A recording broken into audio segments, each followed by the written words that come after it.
took a back seat in Florida last month when Hurricane Ian devastated parts of the state.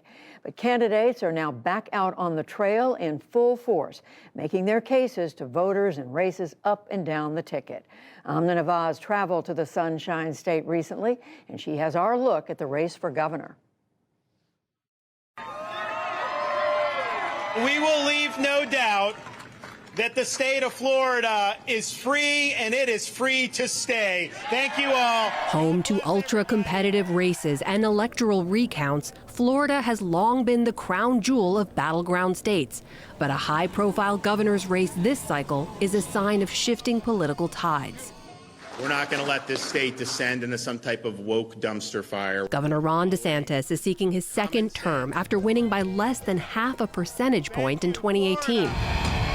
Since then, he's become one of the Republican Party's biggest stars and a potential presidential candidate in 2024. He's for the people.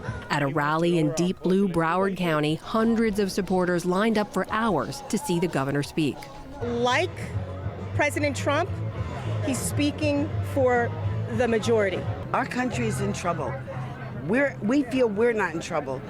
We feel blessed to have Ron DeSantis. NewsHour's multiple requests for an interview with Governor DeSantis were all declined. Florida is no longer a purple state. It's a red state now.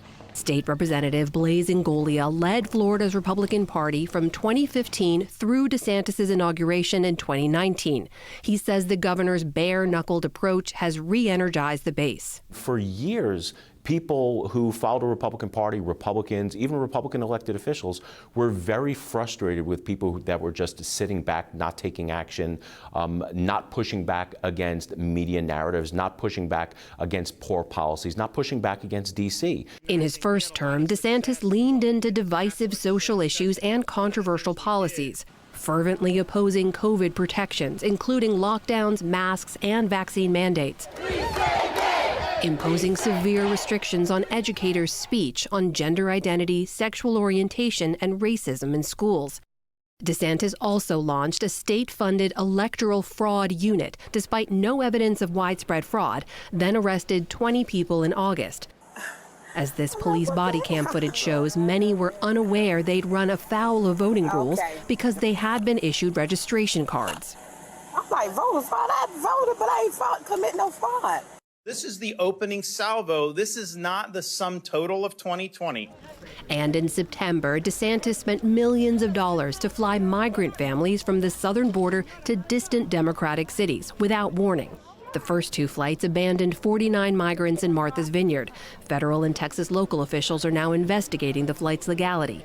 A spokeswoman for Governor DeSantis said more flights are planned ahead of the election. You look at the flying of migrant populations from Texas up to Martha's Vineyard purely for a political message. Is that kind of cruelty necessary in this? So I don't think it's a political message. What I think that is exposing the hypocrisy of the left. How is that not politics? It's not politics because it's policy. It is in our budget. We've actually appropriated money to do just that. And it's meant to send a message. And I think that's what the governor did, was expose the hypocrisy of those coastal elites. Meanwhile, Florida Democrats looking to beat DeSantis this fall have returned to a familiar face. We're not going back. We're going to go forward in this election. Former Republican Governor Charlie Crist is making his third bid to lead the state. He served from 2007 to 2011, then switched parties in 2012. As a Democrat, he lost the 2014 governor's race by 1 point to current Senator Rick Scott. 2 years later, he was elected to Congress and resigned earlier this year to focus on his gubernatorial run. We caught up with Crist at a rally in Orlando. You have never won statewide office as a Democrat. Right. What makes you think this time is different? Because this is the charm. I feel it. I really do. He says this race is about human decency. I wear this yellow wristband every day. It talks about what I was raised on, the golden rule. Do unto others as you would have done unto you. I know that's what America deserves, and I'm damn sure it's what Florida deserves.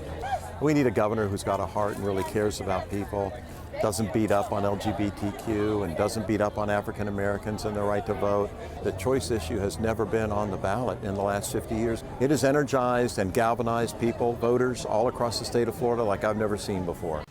Earlier this year, Florida passed a 15-week abortion ban with medical exceptions, but no exceptions for rape or incest. This current governor, DeSantis, talks about freedom. What a hypocrite. Apparently we're not free if you're a woman. Crist is hoping the issue drives women and younger voters his way, but he faces some stiff headwinds.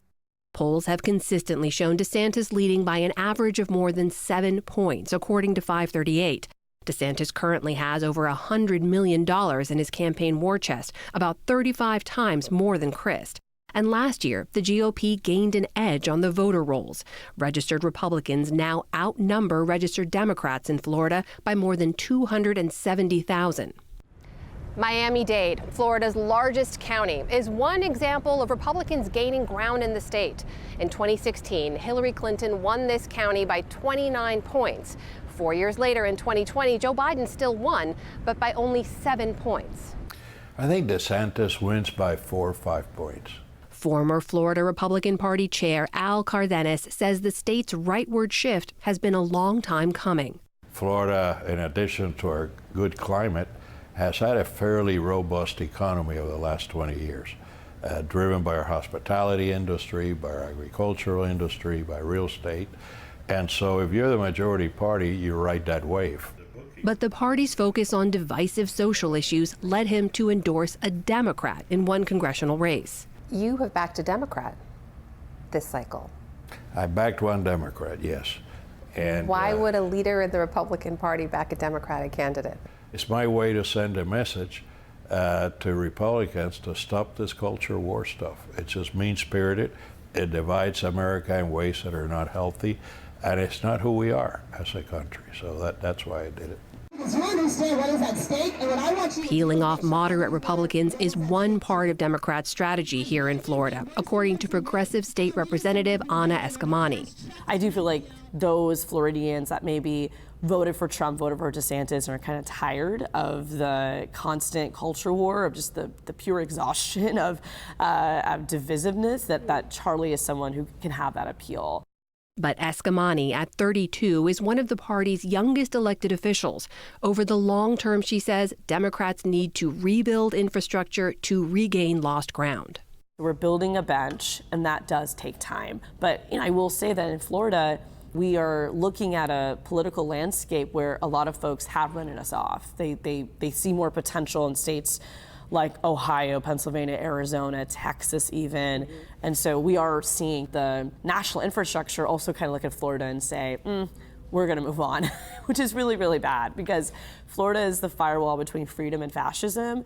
Speculation over a 2024 presidential run by DeSantis and possible primary challenge to former President Trump has hovered over this race. In this crowd, that idea drew caution. You think he should run for president in 24?